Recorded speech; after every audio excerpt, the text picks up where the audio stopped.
Newcastle United have just gone out there splashing the cash for Alexander Isak, the highly sought after number 9 and world-class talent.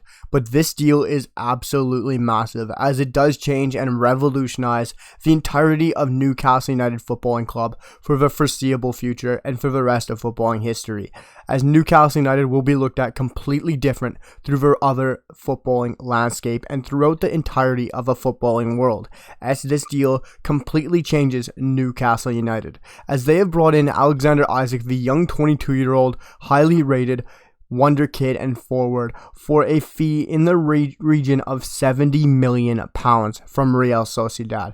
And this deal could end up being a massive gamble. I'm going to go straight into this, guys, because this video is going to be so much fun, as I'm very excited to talk about this deal, because I think this could also be a huge gamble. Alexander Isak is a very young striker, but also has been absolutely brilliant, shown some unbelievable seasons, but last year wasn't one of them.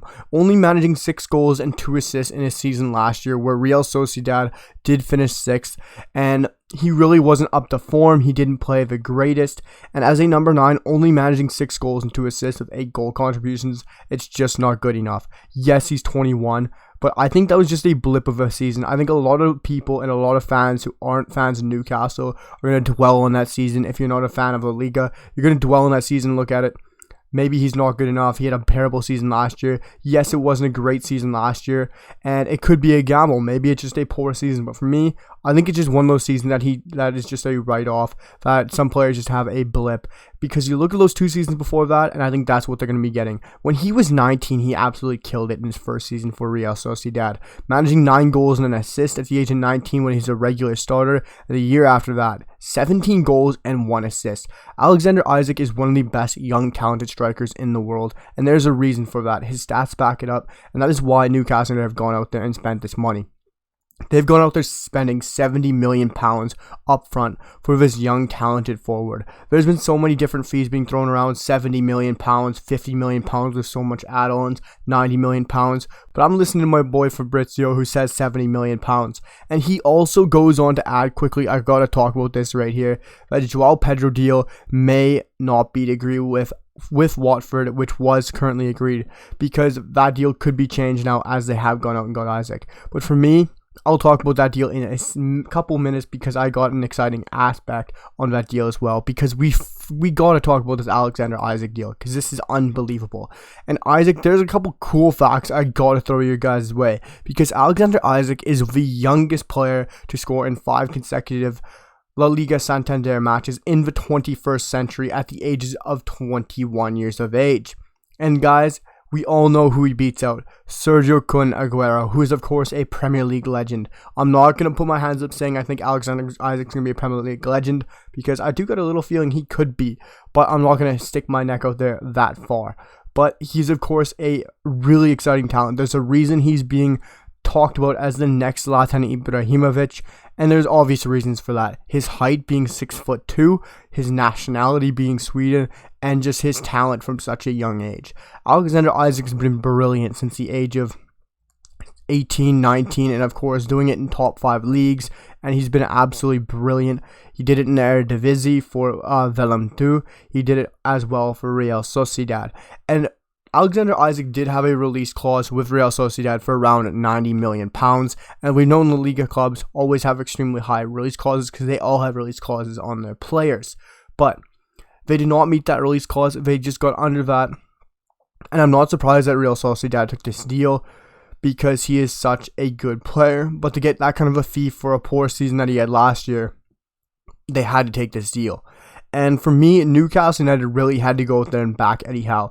You look at their current business so far this summer. Yes, Sven Botman is truly a statement signing that I really believe, and I'm a huge fan of center backs. But some people look at Sven Botman as not such a massive signing. But for me, the fact that they got Sven Botman is a game changer. A club like AC Milan were highly in for him, and the fact that Newcastle were able to pull him to get him in is a massive signing. But you look around that, Nick Pope for $10 million, brilliant piece of business, but it doesn't jump out to you. Matt Target doesn't jump out to you. Dan Burn, who was last January, doesn't jump out to you.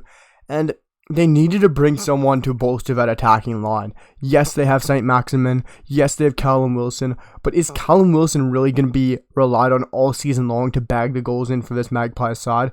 I really didn't think so, and I'm glad they aren't, because Callum Wilson, we all know, is so injury prone with when he pulled that hamstring last season. And he just can't be relied on to be consistent all year and to be healthy all year. Callum Wilson is a great goal scorer when he's in front of goal and when he's consistent and is in the lineup. But when you bring in a player of the quality of Alexander Isak, it completely changes his side. Eddie Howe has so much more expectations on him now if he brings in a guy like Alexander Isak. He has to be getting the best out of him. He has to be getting contributions from him game in and game out. And this signing completely changes Newcastle United, because splashing this kind of money shows that they mean business. And I hate that a lot of people are throwing around this FFP stuff around here. I really don't like that, because you look at what they had for January. They had a war chest of $250 million they could spend, because of, you look at the era from the Steve Bruce era, and before that, they weren't, and Mike Ashley, of course, they never spent the money, so that it kept adding on to the next year, and we all know that Newcastle United have such a strong fan base, and they sell out every game. They have so much money loaded up from the past seasons because they never did spend, so the money's just sitting there waiting to be used. So FFP won't be touched for Newcastle for quite some time, I do believe. And that is why this deal is so exciting. And you get a player like Alexander Isak, completely changes the side, completely changes how people look at you, how other sides look at you. You have a more dynamic threat up top.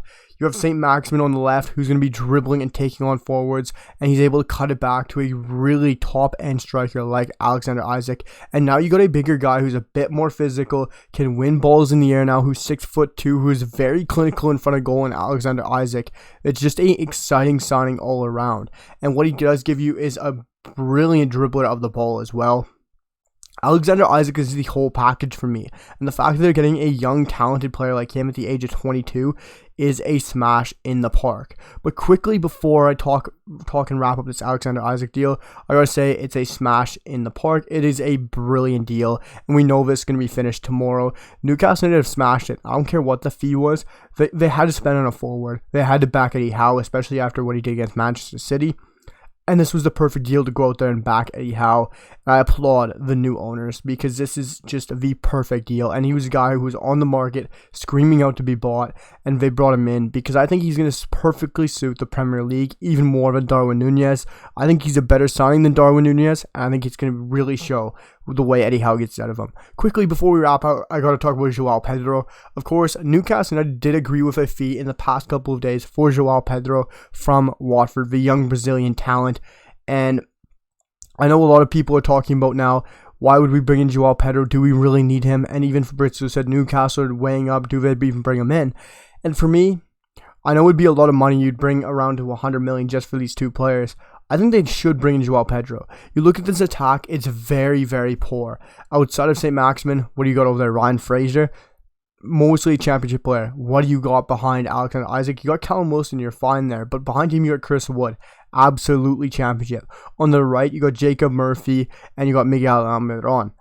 For me, it's a really poor forward line minus Isak, Wilson, and St. Maximin. For me, look at João Pedro, what he brings you. He can play all across that front three. He's very versatile. Like I said in my other video, he can play in the right, attacking midfielder, center forward, number 9, left wing, wherever you want him. And I'd love to see a front line of João Pedro on the right, St. Maximin on the left, with Alexander Isak at the front. Because you look at what João Pedro brings you, I talked about this already, but he picks up the ball wide and dribbles at those forwards.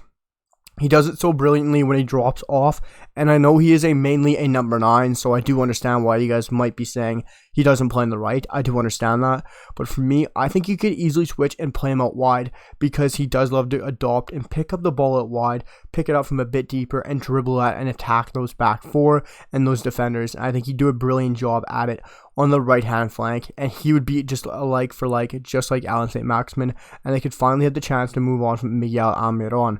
But guys, I think they've done a brilliant piece of business here for Alexander Isak, and this completely changes the direction of Newcastle United. It changes where they should be finishing this year, and this does change the face of football. Let me know what you guys think down below about the Alexander Isak deal. What should happen with Joao Pedro? Let me know about all you guys' topics on Newcastle United. Make sure to hit the comments, and let me know what you guys think of my new Premier League content and channel, and the new thumbnails. Hit that sub button, and I'll see you guys for the next one.